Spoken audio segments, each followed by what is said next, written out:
Saya ucapkan selamat siang dan Assalamualaikum warahmatullahi wabarakatuh. Baik, pada hari ini saya akan melanjutkan materi dari video di minggu yang lalu untuk kelas 12 MIPA, gitu ya. Masih sama di bab untuk elektrolisis, tetapi hari ini yang akan saya bahas adalah mengenai hukum Faraday yang kedua, gitu ya. Tentu saja beserta contoh soal dan pembahasannya, gitu ya. Nah, saya harap dengan adanya video ini bisa membantu kalian siswa-siswi kelas 12 ya supaya belajar elektrolisisnya semakin mudah gitu ya.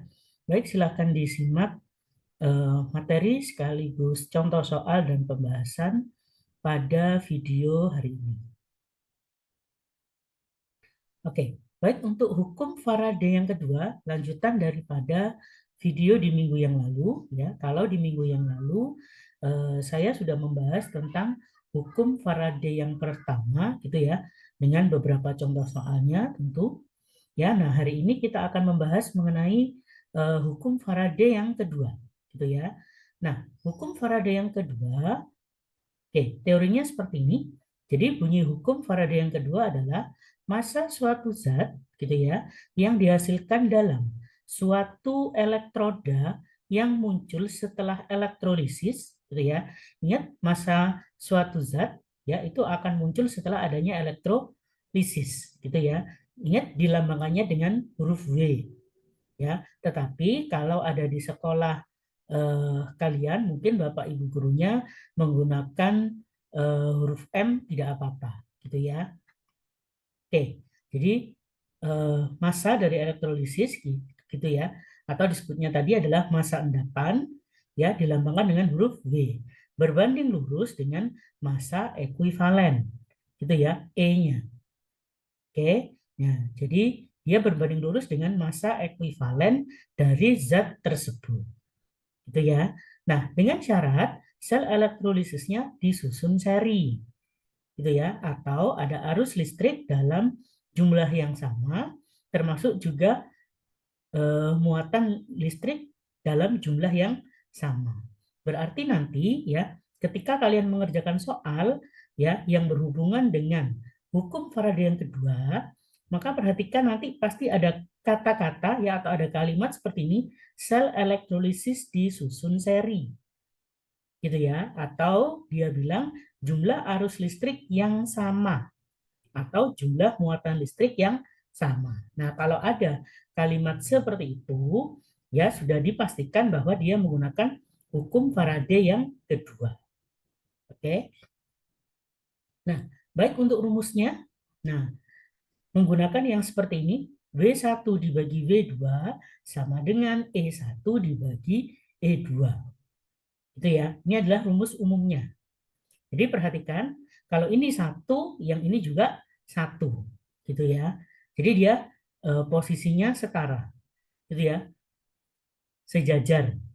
Oke, nah ini dengan ini juga sejajar. Ingat satu ini adalah zat yang pertama, kalau yang kedua adalah zat yang kedua, gitu ya. Jadi hukum Faraday yang kedua ini sekali lagi ya syaratnya harus ada dua zat yang dielektrolisis bersamaan. Syaratnya tadi apa? Harus disusun seri atau arus listrik jumlahnya sama. Kalau arusnya nggak sama, maka hukum Faraday yang kedua tidak berlaku. Itu ya, atau muatan listrik yang sama. Oke, jadi ini adalah rumus yang umum dipakai. Tapi kadang mungkin kalian menemukan ada di buku lain pakai rumus yang seperti ini. Juga boleh. Gitu ya, W1 dibagi E1 sama dengan W2 dibagi E2. Nah, dengan catatan lihat ya, dia letaknya harus istilahnya sejajar. Gitu ya. Kalau W1 dengan W2 ya posisinya di bawah seperti ini, lihat ini juga sama, 1 dengan 2. Jadi 1 pasti ketemu 1. Itu ya. 2 pasti ketemu 2. Itu bahasa mudah yang saya pakai. Gitu ya. Begitu juga ini. Ini 1, maka E1-nya boleh di sini atau di bawah seperti ini boleh. Gitu ya. W2-nya di sini, maka E2-nya boleh di sini atau boleh di bawah. Itu ya, karena kadang ada beberapa buku ya yang menggunakan rumus yang kedua ini. Boleh, ini tidak salah. Paham ya? Nah, kalau di matematika kan hanya pertukaran lambang saja. Ya, yang W2 ditaruh di atas, yang E1-nya taruh di bawah. Itu ya. Nah, ini saya tunjukkan tujuannya biar paham saja. Gitu ya. Sekali lagi saya tidak menyalahkan siapapun ya, karena kadang ya harusnya rumus yang pertama ini, cuma kadang ada di beberapa buku yang menggunakan rumus yang kedua. Gitu ya. Jadi ini bisa dipahami. Terserah kalian mau memilih yang mana, gitu ya. Cuma sudah saya ajarkan triknya atau cara mudahnya, ya. Kalau ini satu, sekali lagi, kalau ini yang satu, maka E1-nya boleh di sampingnya seperti ini, atau di bawahnya W1 boleh. Itu ya. Jadi tidak mungkin kalau ya ini W1, terus di sini E2, itu sudah pasti salah, gitu ya. Baik. Nah, untuk keterangannya, nah W1 adalah massa endapan zat yang pertama. Kemudian E-nya adalah massa ekuivalen. Masih ingat ya bahwa E itu adalah AR dibagi muatan. Gitu ya, tentu muatan yang plus. Oke. Nah, kalau yang W2 tentu massa endapan zat yang kedua, E-nya adalah massa ekuivalen. Oke. Nah, baik. Kita masuk ke contoh soalnya seperti ini. Apabila arus listrik dialirkan melalui larutan AgNO3 dan CuSO4 yang disusun seri, gitu ya, dan diperoleh endapan Ag sebanyak 4,32 gram. Yang ditanyakan adalah endapan Cu yang dihasilkan. Oke, kita tulis terlebih dahulu. Ya, saya tulis seperti ini. Larutan AgNO3 dan larutan CuSO4 disusun seri. Gitu ya, karena ada kalimat disusun seri, ya, maka menggunakan hukum Faraday yang kedua. Ya, jadi nanti diingat-ingat kalau mungkin ulangan atau mengerjakan soal latihan, ya, diingat-ingat kalau ada kata disusun seri, maka menggunakan hukum Faraday yang kedua. Baik, saya lanjutkan. Yang diketahui massa dari Ag atau ditulisnya W1 boleh. Ya, sebesar 4,32 gram seperti yang ada diketahui. Kemudian yang ditanyakan adalah massa endapan Cu atau W2. Oke, di sini AR-nya sudah diketahui. Nah, baik. Untuk mengingatkan sekali lagi, ya, walaupun kalian sudah di kelas 12, harus bisa reaksi ionisasi. Gitu ya. Ionisasinya apa? Nah, AgNO3 terionisasi menjadi Ag plus ditambah NO3 min. Ya, kalau kalian lihat di sini plusnya saya tandai warna biru, gitu ya. Tujuannya nanti 108-nya dibagi 1. Ya, walaupun rata-rata sudah hafal, tapi sekali lagi saya ingatkan, saya tekankan bahwa kelas 12 harus sudah bisa gitu ya, atau harus sudah menguasai reaksi ionisasi. Oke. Nah, kalau yang CuS4 terionisasi menjadi Cu2 plus ditambah SO4 2-. Gitu ya. Nah, nanti 64-nya dibagi 2 karena di sini 2 plus. Oke. Nah, kalau sudah kita pakai rumusnya. W1 dibagi W2 sama dengan E1 dibagi E2. Gitu ya. Nah, yang diketahui kita masukkan. Oke, jadinya seperti ini. W1-nya adalah 4,32. Ini W2-nya tetap sama dengan, ya, karena 1 ini miliknya Ag, berarti tetap 108. Kemudian bagian bawahnya kan miliknya Cu ya, berarti 64 dibagi 2. Nih ya, 64 per 2. Masih ingat ya? Kalau ada yang tanya, Pak, 2-nya dari mana? 2-nya dari 2 plus yang ini.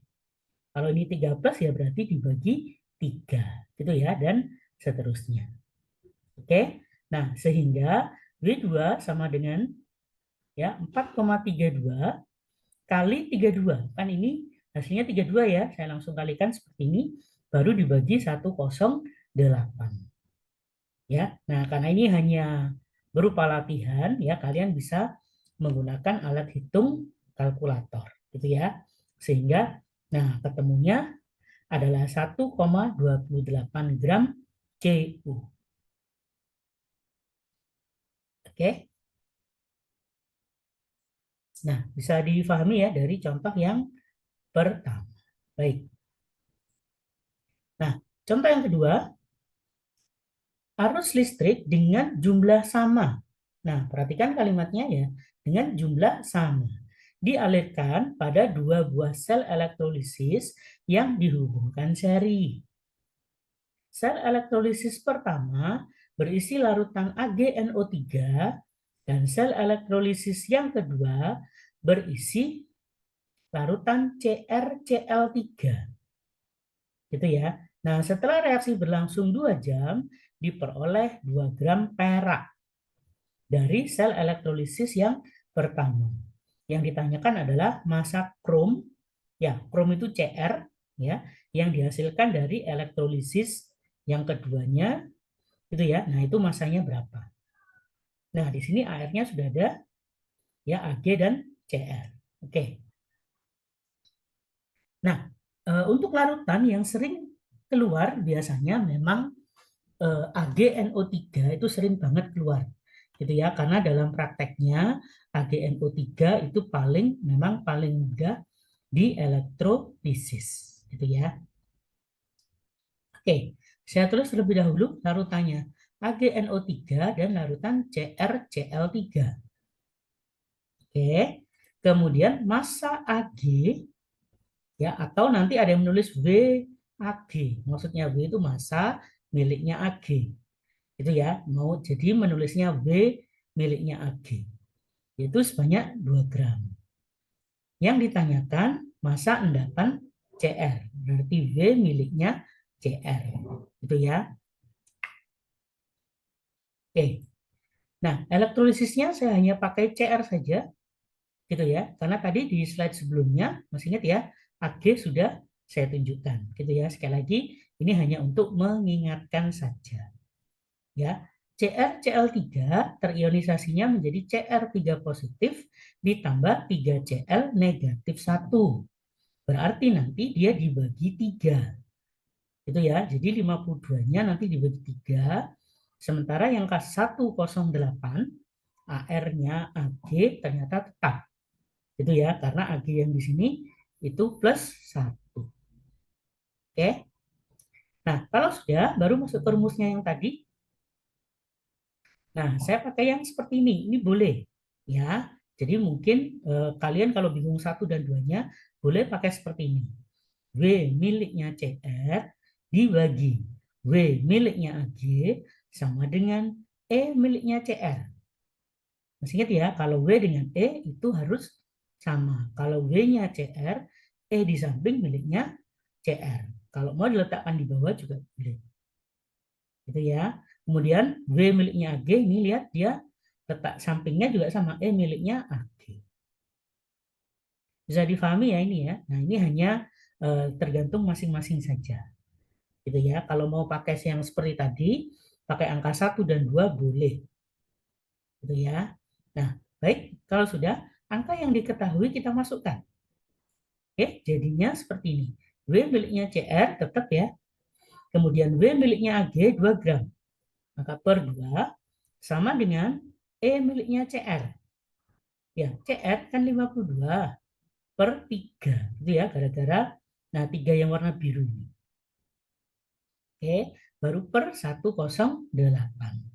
Sehingga W miliknya CR itu 52 kali 2 dibagi 3 kali 108. Oke, nah sehingga sama dengan 0,32 gram. Oke, jadi kalian bisa menghitung dengan alat bantu kalkulator. Oke, bisa difahami ya dari sini ya. Nah, sekali lagi untuk meletakkan ini, ya, Pak, apakah yang harus dicari letakkan di atas? Enggak mesti, gitu ya, tergantung kalian. Tentu ingat, kalau kalian di atasnya W miliknya G, maka E-nya juga harus miliknya AG. Itu ya, sekali lagi bisa dilihat posisinya seperti ini ya. Kalau ini CR, maka E miliknya juga CR. Kalau ini W miliknya AG, maka E miliknya juga AG.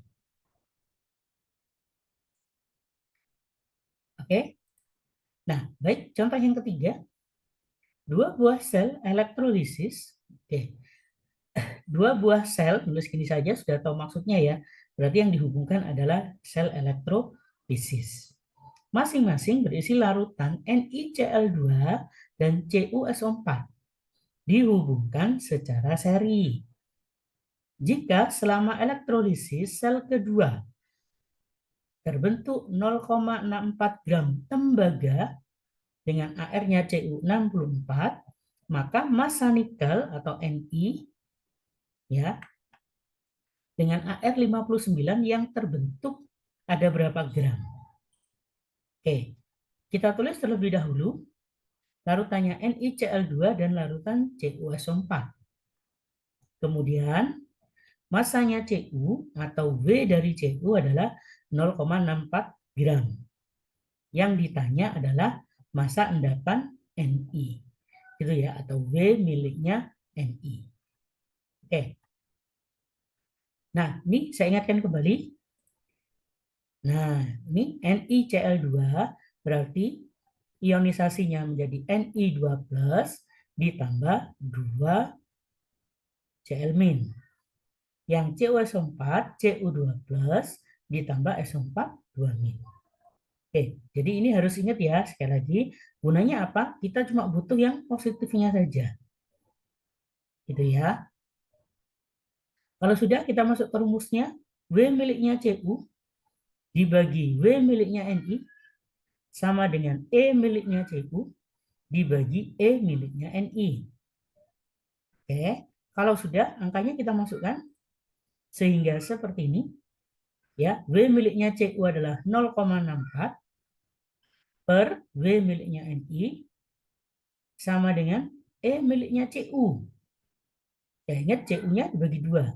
Cu kan tadi 64 per 2. Yang Ni 59, Ni-nya juga 2+. Maka 59 per 2. Gitu ya. Nah, karena bentuknya seperti ini, maka kalau di matematika, masih ingat ya, angka 2-nya boleh dicoret antara atas dan bawah. Jadi ini kalian cukup lihat angka 64 dan 59. Oke, sehingga W miliknya Ni tinggal perkalian ini saja. Maka 0,64 kali 59 kali ini. Itu ya, per yang di atas 64. Itu ya. Nah, sehingga hasilnya adalah 0,59 gram nikel. Oke. Nah, kalau tipe seperti ini ya saya kira tidak perlu bantuan kalkulator, tidak apa-apa. Gitu ya, tetapi kalian harus butuh ketelitian. Gitu ya. Kalau memang angkanya sulit seperti 2 slide sebelumnya ya, maka boleh menggunakan alat bantu. Oke. Nah, baik, inilah materi yang bisa saya bagikan kepada kalian pada hari ini. Ya, semoga bisa membantu menambah referensi soal. Ya, semoga jika nantinya mendapatkan tipe-tipe soal yang seperti ini, ya saya berharap kalian sudah bisa mengerjakannya dengan baik, gitu ya. Dan kalaupun ada kesalahan, maka diupayakan seminim mungkin, gitu ya. Nah, baik, sampai ketemu di video pembelajaran berikutnya di minggu depan. Saya ucapkan selamat siang dan wassalamualaikum warahmatullahi wabarakatuh. Ya, baik. Inilah yang bisa saya share untuk siswa-siswi sekalian. Ya, jadi bisa di-share ke teman-teman yang lain ya jika bermanfaat dan agar dapat membantu teman yang lainnya. Gitu ya. Dan bisa di-subscribe untuk mendapatkan update videonya di tiap minggunya. gitu ya. Dan bagi yang menonton channel ini silahkan beri komentar yang positif di channel ini. Ya, itu saja yang bisa saya berikan kepada siswa-siswi sekalian, baik untuk yang kelas 10, kelas 11 maupun kelas 12. Ya, semoga channel ini dapat membantu untuk proses pembelajaran untuk siswa-siswa sekalian. Ya, baik, terima kasih atas waktunya. Assalamualaikum warahmatullahi wabarakatuh.